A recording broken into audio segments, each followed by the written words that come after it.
Yes, yes, yes, yes. This is a very, very, very cool and very, very special occasion. Yes, my first ever Godzilla film, the full roster in full effect right here. So without further ado, let's get this review started. Roll it. Yeah, yeah, yeah. Are y'all ready? Are y'all ready? What? Yeah. Y'all ready to play some football? Just let's go. If you want it, you can get it. Let me know. What is going on, people? LP2000 right back at you with another X Plus figure review, and today I'm doing the entire 25 centimeter lineup from my first ever Godzilla film that I ever saw. Of course, I'm doing Godzilla versus Megalon, the entire set. This is the entire 25 centimeter X Plus figure set of that movie. And yes, these figures are so awesome. And this is like I said in the intro, this is a very, very special occasion for a couple of reasons, which I will touch on in a few seconds. But yes, this basically is the full lineup from the movie, all 25 centimeter scale. Great, awesome figures. And first, let me give a huge shout out to 3 people for helping me make these acquisitions possible. First of all, Jamie Davies from Toy Explosion Japanese Toy and Figure Services, Jeremy Souls, and Eric Arrington. Thank you all so much for helping me to acquire these pieces. I really do appreciate it.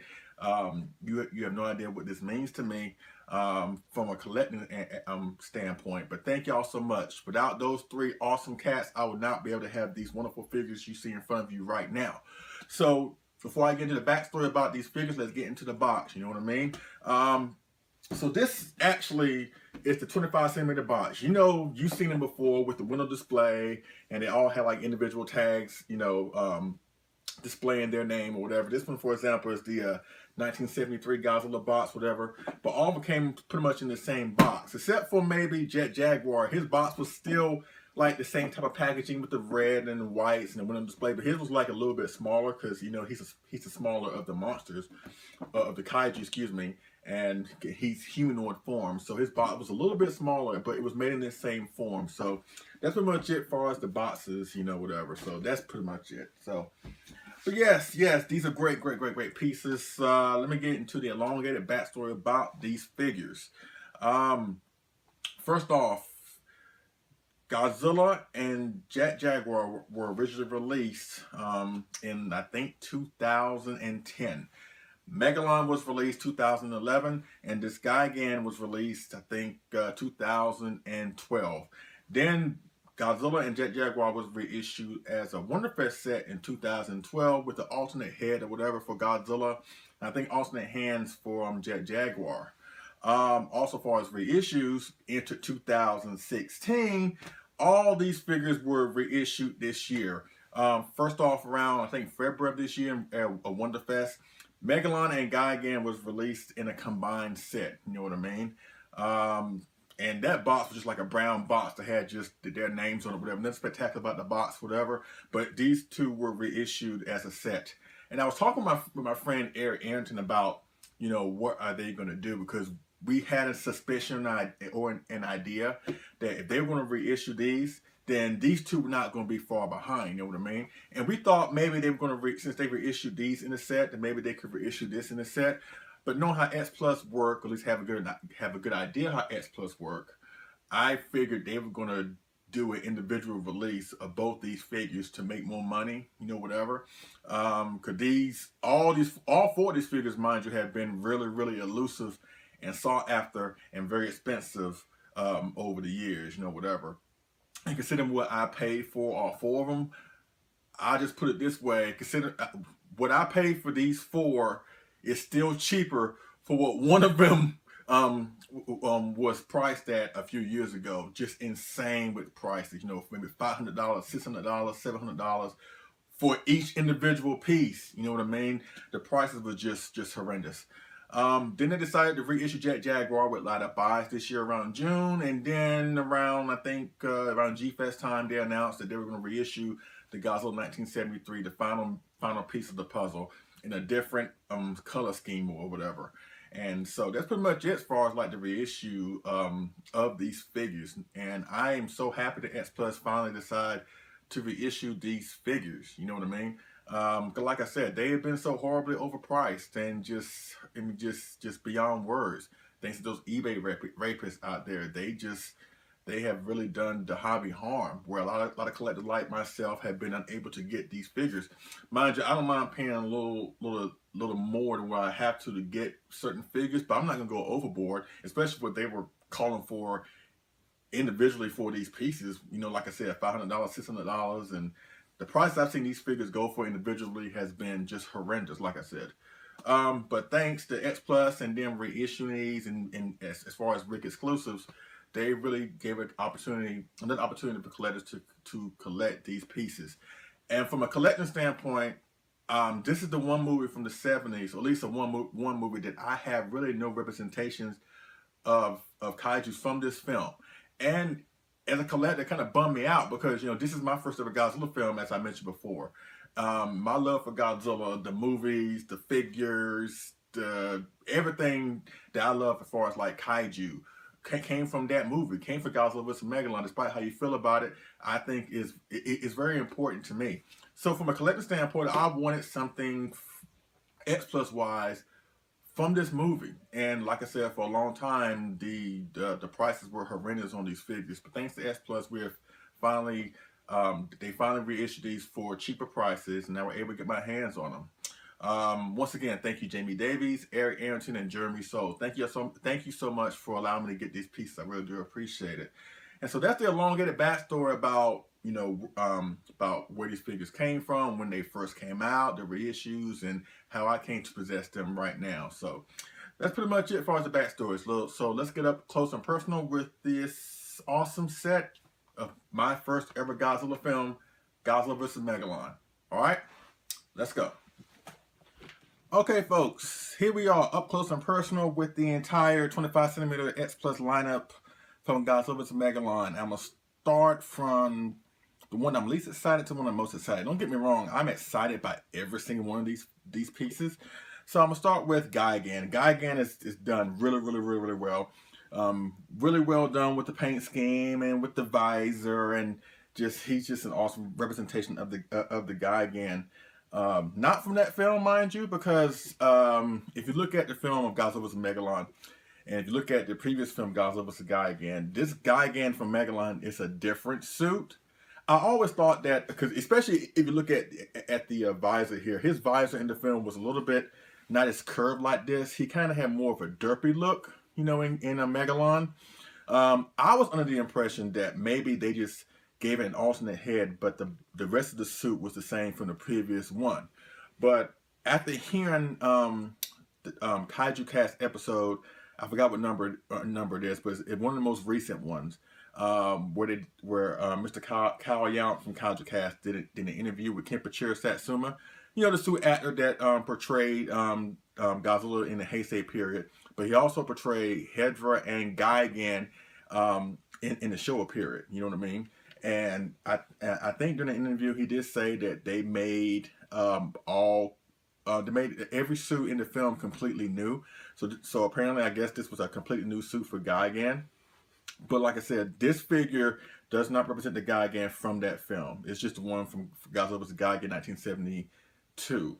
But still, it still is a great representation, you know. And even though it doesn't look completely accurate as the one in '73, it still does look well with the rest of the lineup here, you know, whatever. But the yellow on his, I guess, wings here in the back, and his tail, and just the greens, just everything about this figure is spot on, you know. Yes, let me go up close and personal. There you go. That's nice. Really nice. Yes. Let's see, articulation, yeah, you can move the arms just a little bit, but I have my arms on Gigan like this. I don't really mess around with my figures that much, so this is nice. Yes, well, a great representation. Sculpt is popping, color is popping. The visor, yes, once again, the visor is just very awesome, and especially his little, I guess, mini visor, or his one eye right here, on top of his visor here, is just awesome. Really awesome. Paint scheme in the mouth is nice. Yes, they did a great job. Excuse me, they did a great job with this guy again right here. All right, so let's move on to Jet Jaguar. Yes, yes, yes. Thank you, Jeremy Souls, for this Jet Jaguar. This is the standard. I don't have the Ric exclusive that came out this year with a lot of eyes. I'm just fine with Jet Jaguar by himself. You know, the fact that I have an S Plus Jet Jaguar is more than enough for me for an affordable price. You know what I mean? I think I touched on that a couple times already, but yes, Jet Jaguar is nice. The color scheme on him is very, very, very, very nice. Even though people can perceive him as an Ultraman ripoff, I think that's kind of a broad statement to put on Jet Jaguar. Yes, Ultraman was inspired. Ultraman inspired the creation of Jet Jaguar, but to call him an Ultraman ripoff is, I don't know. I think it's kind of going too far with that. But still, the color scheme on this guy, this light guy again, is popping. You know, with the red, the yellows, and there's little minor bends and creases in the figure here to signifying, you know, the foam rubber of the costume, because you know X Plus go for suit realism more so than monster realism.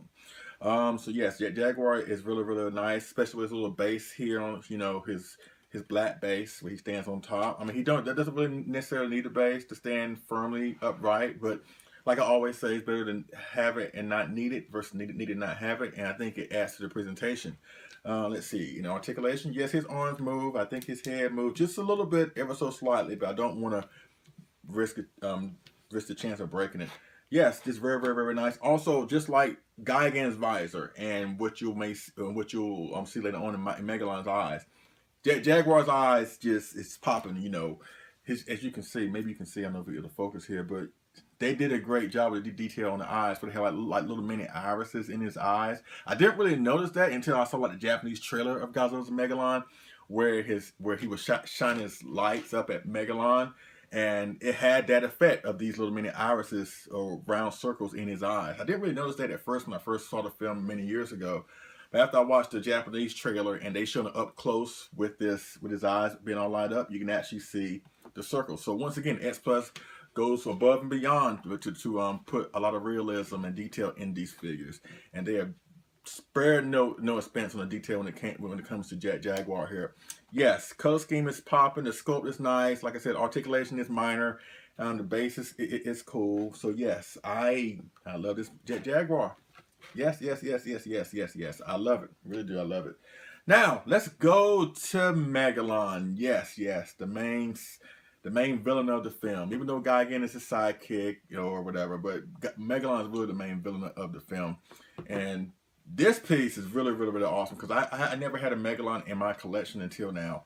And once again, being in my first Godzilla film, I always wanted something from this film, you know, whether it's one monster or all four of them. I kind of felt that my collection was kind of empty without having any representation of my first ever Godzilla film. But Megalon has done really, really, really, really well here. As you can see, like I mentioned with the eyes, his eyes are popping. Really, really, really nice the way they put a lot of paint detail and paint scheme into the eyes, whatever. As well as his abdomen here with his yellows, whatever, as well as his back, and just his face is just awesome. And there's no articulation in this figure except for like maybe his arms, but as you can see by the crunch sound, I don't really mess with the arms that much. I think he's fine. I think he's fine just like this. Because that's how Megalon was during the film anyway, with his arms up or whatever. Rather than Megalon have his arms like down, you know what I mean? So I think it works, you know, whatever. The antennas are nice with a light yellow. His horn here silver, as well as his drill arms or whatever. His toes are kind of bone white or whatever. Kind of like a dark charcoal black, somewhat all over the majority of his body. His tail really stubby, but you know, with his sharp spikes on his tail is very, very, very, very nice. Yes, Megalon. This is woo. Oh, I love this Megalon. I really, really do. Just like I said, the fact I have Megalon in my collection in general is more than enough for me, as well as the Jet Jaguar, as well as Gigan. Yes, this is such an awesome representation of Megalon and a very underrated monster in my opinion. Just too bad that we didn't see any more films involving him, you know, whatever. Just like Titanosaurus, or like the Gargantuous, or like Baragon. Even though I know Baragon was in a few more films, or Varan for that matter. These are just monsters, interesting monsters that I wish that we could have saw more of. You know, I wish that we could have got more opportunities to see them in other films, versus having monsters that are overexposed like Mothra and King Ghidorah. Even though I love King Ghidorah, I'm a huge King Ghidorah fan, but I think that maybe a spot like that could have been given to Megalon or Titanosaurus. I mean, it would have been fun to see those monsters in a newer film, revamped, you know, whatever, with upgraded powers, or just the fact that we see them again would have been cool. But in this one film, Megalon does shine. You know, he does have great moments in the films, and sometimes maybe one film is all you need. You know, sometimes one film is all you need to make a lasting impression, like Titanosaurus. So yes, Megalon is popping. Yes, he's really is nice. The paint scheme, the sculpt is very nice on Megalon. I love it. Now we go to the main guy. The main reason why we're all here in the first place. Probably between the four, probably the one that has been the really most expensive out of all of them. You know, I'm talking about Godzilla 1973, 25 centimeter. Like I said, all these figures have been very expensive, but this one right here has been really expensive. I would say out of the four, he's probably the one that's been the most sought after, the most expensive, even though they're all along the same lines.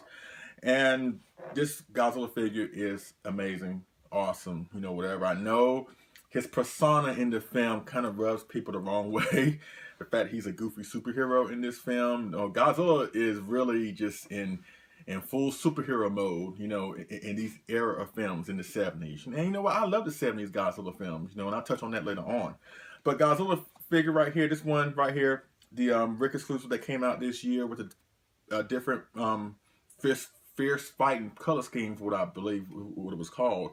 It's very nice. I don't think, as far as pictures I've seen of the original one, it's not really much difference between the two, except for it's just like a darker paint scheme on this one, I believe. But pretty much the sculpt is the same, with his tail being long right here, like going towards the, you know, like going up and then going down or whatever. It's not really normal, typical Godzilla tail, like way it's structured normally, with his tail going up and then down like this, or like going out towards in that direction. It actually just, like I said, comes up and then goes down. And I heard people, at least a couple people complain that maybe that this kind of like, it's like a hindrance the way you place them on the shelves, but I don't think so.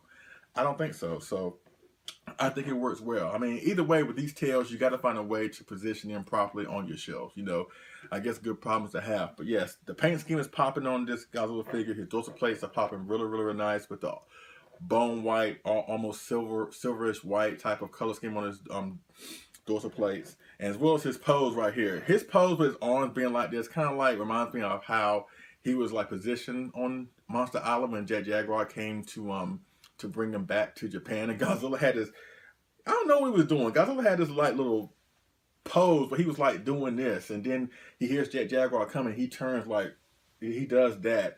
It's like Godzilla was like thinking, like he was like contemplating, like, what should I do with my life? Like, what is my motivation of being here? He had that type of like hand gesture, you know what I mean? It's funny, you know, whatever. It's funny. And it kind of has the same type of thing here. Excuse me, same type of sculpt here, even though his arms are not touching. But when I look at this figure, that's what I think of Godzilla doing that hand gesture when Jet Jaguar comes to Monster Island to get him. It's funny. Like, what is my motivation in life? But yes, this is a very nice Godzilla figure.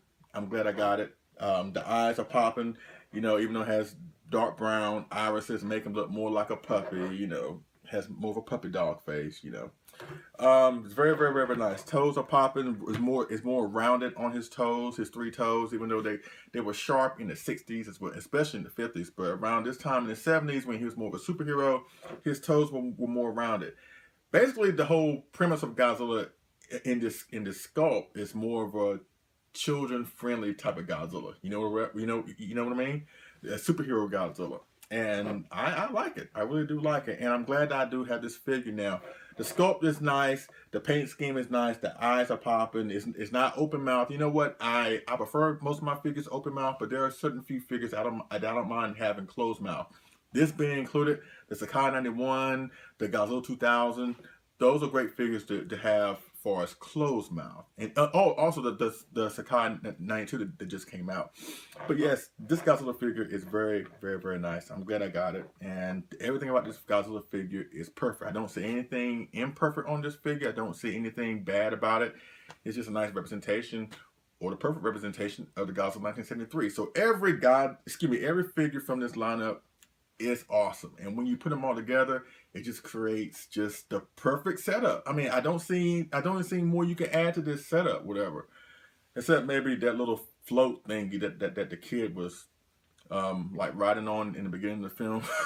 You know what I mean? But I know I'm just talking. But yes, these pieces are really, really, really nice. And once you get them all together, it's just awesome. It really is awesome. It's beyond words. I'm trying to find the words to convey how I feel, because seeing these four together is it's amazing, and it's a personal accomplishment, a collecting accomplishment for me to finally to have all four of these together. Like I said, it represents my first ever Godzilla film. So yes, that's pretty much it, up close and personal with all four of these great figures. And let's wrap this review up with my thoughts of my first ever Godzilla film. How many times have I said that? But you know what? You're going to hear a lot more of that soon. I'm going to try and calm it down, but I'm just excited to have these figures. And yeah, so let's talk about Godzilla vs. Megalon. All right, let's go.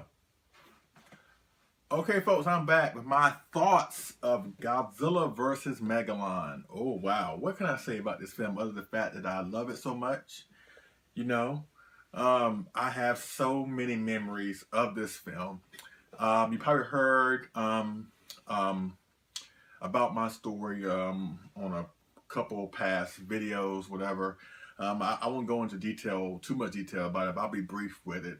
But when I was younger, I think like around 4 or 5, whatever, my mom, my brother woke me up when I was like asleep, and they told me that a Godzilla film was on. At the time, I didn't know what Godzilla was, who he was, or anything like that. And so they brought me into the living room, and it just so happened to be the scene where Jet Jaguar is flying over the ocean and Godzilla is below him swimming, and they both are traveling towards Japan with that Godzilla heroic theme music in the background. And after that, that was it. I saw the rest of the film from that point, and that was it. That was all it took for me to get hooked as a Godzilla fan.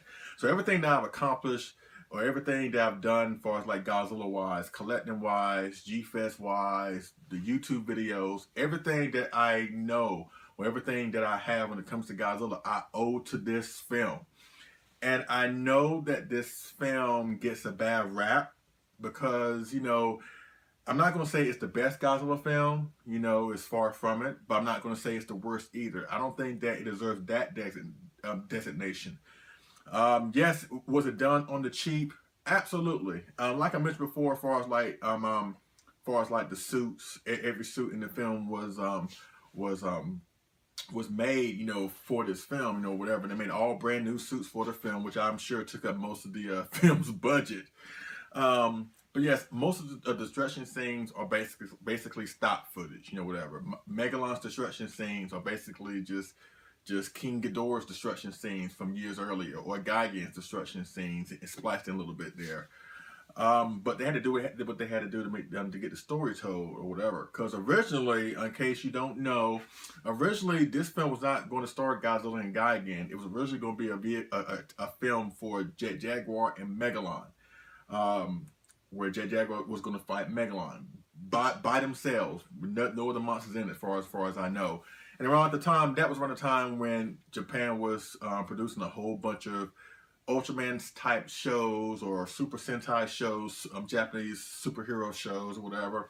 That was like the popular medium of entertainment around that time.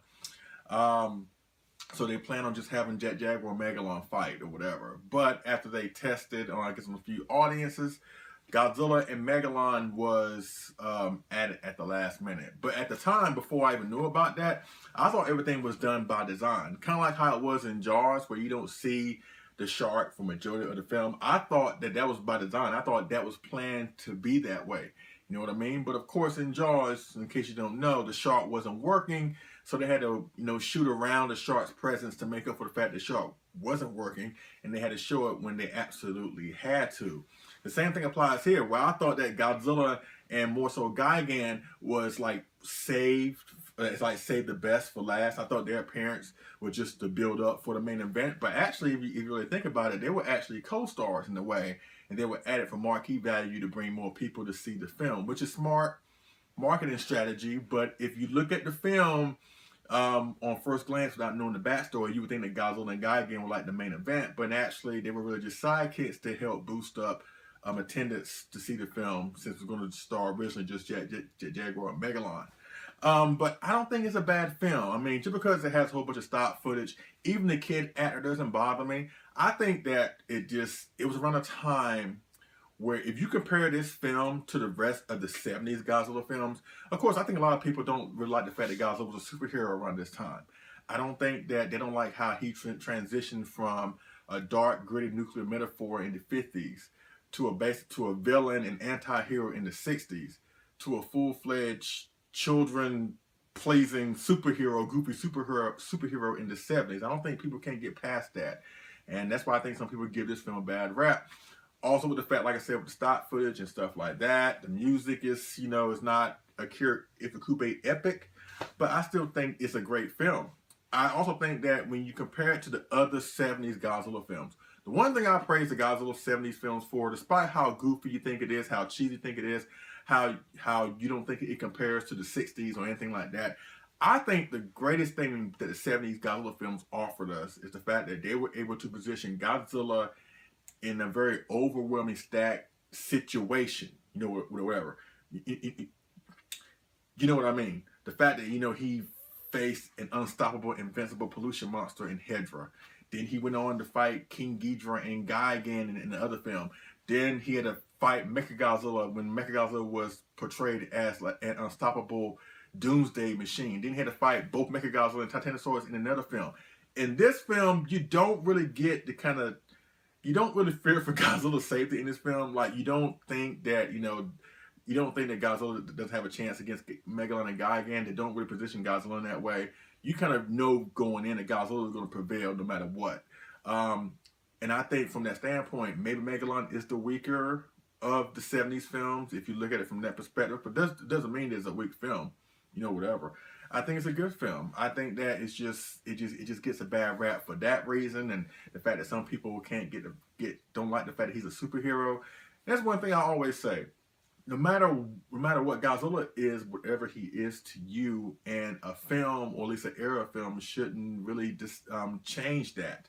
Like, you can watch GMK, but you shouldn't watch GMK and then think in the back of your mind, oh, he did that tail dragon drop kick in Megalon, or he was flying in Hedra, or or you can't watch Godzilla 1984 and then all of a sudden think, well, he was doing the happy dance in Monster Zero, stuff like that. I think that's just taking a little bit too far. You take yourself out of it. You take yourself out of the enjoyment, the entertainment of it all. Because that's basically what the film was. It was meant to entertain, and you should still watch GMK and just look at that Godzilla for what it was. You can look at Godzilla 84 and look at that Godzilla for what he was.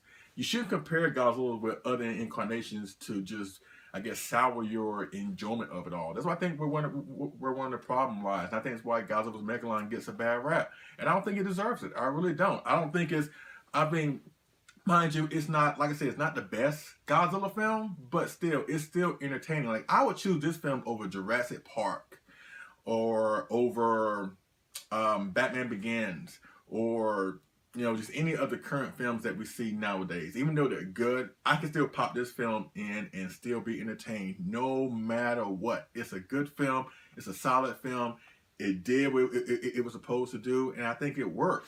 Whatever. Even despite, like I said, the shady history involving Godzilla and Gigan being added for marquee value, or whatever, since they originally wanted to make Jet Jaguar versus Megalon. But if you really think about it, considering that Jet Jaguar and Megalon did take up most of the screen time, they really got what they wanted. They really did get what they want out of the deal. They just added Godzilla and Gigan to just, I guess, reap more benefits from it. And I think it worked. I really do think it worked. And I think it does deserve It doesn't deserve the bad rap that it gets, and maybe hopefully I can convince you to give it a second chance. But by far, if I can't do that, that's fine. Everybody's entitled to their opinion. But in my opinion, I don't think it is as bad as a lot of folks try to claim that it is. I think it's a solid film. I think it's a good film. It's very fun, very entertaining, and you come away from it feeling happy. And this is how it really conveys how I feel when it comes to Godzilla, as far as my collection, as far as like my videos, as far as everything about Godzilla. I love it all, and it all traces back to this film right here. So that pretty much concludes my review of the entire 25cm X Plus lineup set from my favorite film, or one of my favorites, I should say. My first ever Godzilla film, Godzilla vs. Megalon, with the X Plus 25cm Jet Jaguar, the 25cm Godzilla 73, the 25cm Megalon, and 25cm Gigan in 1972. Yes. You have any questions, holler me down in the comment section, or hit me up on Facebook via Mark Calloway, and we definitely will go from there. Yes, this is a great figure set. If you can find these figures for a good price, those are the key words there. For a good price, please try and pick them up. You would not be disappointed, and whether you get one or all four of them, they really are solid pieces. But honestly, try and get all four of them if you can. Try and get all four of them and just have the perfect lineup to one of the most fun and entertaining Godzilla films out there. And Godzilla vs. Megalon. Alright? I thank y'all for watching. I appreciate it. And I will see y'all again on the next figure and movie review. Alright? Y'all take it easy.